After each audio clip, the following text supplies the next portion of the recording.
Well, there you have it. At the end of day 3, the game is over, done and dusted.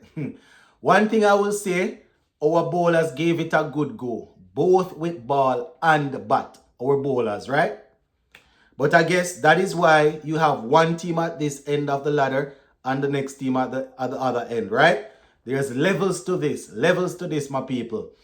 We're going to talk a little bit about how day 3 went, and we will just talk about the game in general. So just give a listening ear until the end and let me know your thoughts in the comment section. All right, so West Indies, they were really and truly beaten by Australia. We lost the game by 159 runs with 2 days to spare. Yes, 2 days to spare. I must say that I'm extremely proud of the bowlers. The bowlers did well in the first innings. Second innings, they came back and it would appear as if they weren't getting a lot out of the wicket. Plus, you don't know, Australia didn't do well batting in the first innings. So one or two of the batsmen would come and buckle down and try a thing. But even while they were doing that, they were offering wickets and we were just dropping catches right, left and center. So scores in the game, Australia 180 in their first innings. West Indies 119 in their first innings, leading by 10. Australia went in and scored 310. Yes, 310, which gave us 300, right? 301, a target of 301. We were bowled out for 141, surrendering victory by 159 runs. As I said, levels to this, my people. You need consistency right across the board. You need all three things to come together. And the only thing that was put together well for us in this game was basically our bowling, right? The fielding wasn't on par and the batting, right? Our batsmen, they do what we know they would do. You'd have one or two people playing some flashy shots and things, but generally speaking, we know how our batsmen go to work. At the end of the day, this is Australia we're going up against. We might take it tough on the players because we're like, we were in a position to really and truly press home the advantage. But at the end of the day, we are where we are because that is just how we are, right? If that make any sense. We are ranked where we are ranked because that's the type of cricket that we play. We will have excellent work from the bowlers in one innings and they will come back and try in the second innings, but the batting, right, and the fielding. How do you drop 7 catches against the number 1 ranked test team? And it's not like the catches were difficult. How do you do that? That makes no sense. So Travis Head especially. I mean, early this morning we could have had Travis Head. The catch was put down. It wasn't a difficult catch. He went on to score a half century. Nice partnership between him and I think it was Webster, right? To basically bat us out of the game. That is where we lost the game right there. You understand? So let me just give you a quick rundown. Just the first innings, Australia at 180. They were led by Travis Head, who got 59. Usman Khawaja, 47. Right, bowling for the West Indies in that first innings, Jaden Seals 5 for 60, Shamar Joseph 4 for 46, and we saw Justin Graves with 1 wicket. West Indies batting in their first innings, 190, getting 10 more than what Australia got. We were led by Shea Hope, who made 48, Ruston Chase 44, and bowling for Australia, Mitchell Stark 3 for 65, Hazelwood 2 for 41, Cummins 2 for 34, Webster 2 for 20.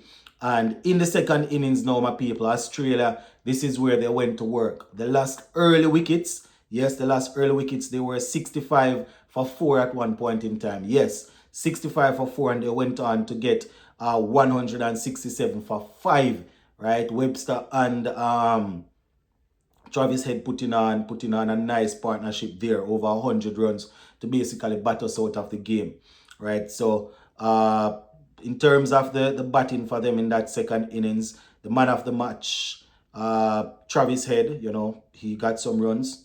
He got 61. Webster got 63. Carey got 65. And bowling for the West Indies, Shamar Joseph picking up a 5 for 87.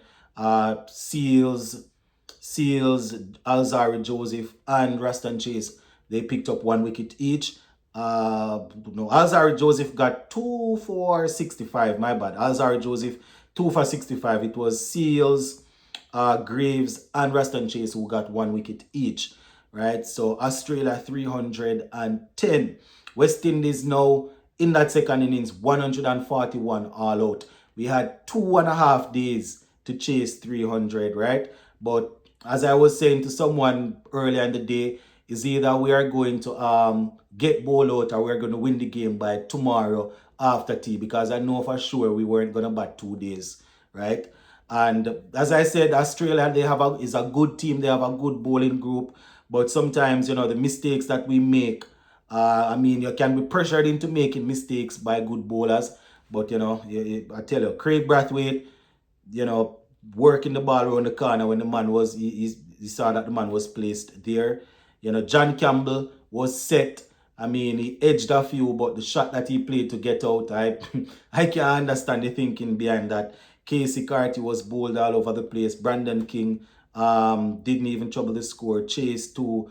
You understand? Justin Graves was left not out on 38. Shamar Joseph enjoying himself, 44 from 22, 4 fours and 4 sixes, right? Strike rate of 200. I can't even blame him, It was the final over of the day that he got out. I won't even blame him, because here what? At the end of the day, a man in the sun bowling all day long, right? Trying to get the team, trying to get Australia out, right? Bowling all day long. When it was time for him to go and put up his feet now and rest, you understand? By your Quinty has to be out there batting. You understand? Because the batsmen decide that them want go in a pavilion and go sit down. I can't. The bowler works so hard. Some people will say, boy, I could have calmed it down a little bit. I wouldn't even say that. Man works so hard and should be in the stands or in the dugout with his foot up, just waiting to come into bat tomorrow if needs be. And in no time after coming off the field, the man have to go out there and bat. But I mean, I tell you, Jaden Seals, he got one ball from Nathan Lyon was removed. Same thing. I can't blame the bowlers, especially the seamers.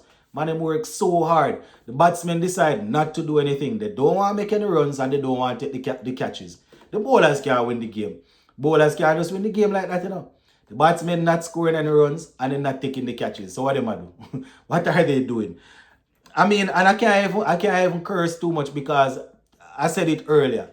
It is just where we are. We are not. We as fans, we are passionate and we look at it and we say, boy, we could battle it out and we could set it up. We could set up a lot of games, but it's a reason why we always fall short. It's a reason.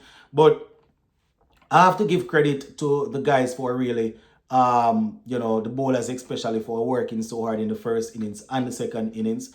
But we definitely have a lot to work on. The catching for one, the old cliche catches win matches, and I tell you, it's it's tough. It's tough, my people. But I just saw the thing set. Josh Hazelwood in the second innings, 5 for 43. Nathan Lyon 2 for 20. Pat Cummins and Mitchell Stark, they picked up 1 wicket each. So a comprehensive and convincing victory there for Australia. Gonna leave it right there. Big up.